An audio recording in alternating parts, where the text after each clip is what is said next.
Hey folks, this is Jeff with the Junkyard Kid channel, and we're going to show you this frame here.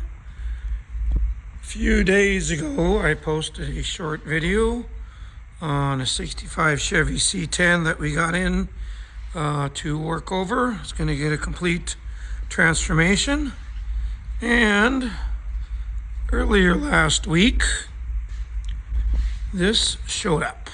This is a chassis for it. It's a Roadster shop chassis.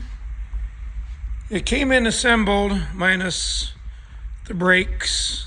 I've put that on since.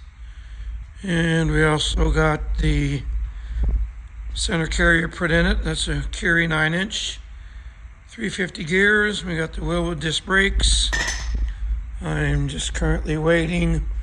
Caliper spacers weren't right, so we had to get different ones of them. And got it where it rolls around now, easier to move. But this is a nice little chassis. 4-link in the back, coilovers front and rear. Should make that old Chevy pickup drive down the road pretty nice.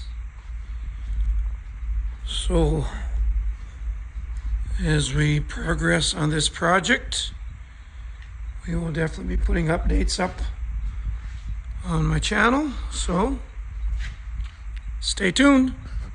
Talk to you later.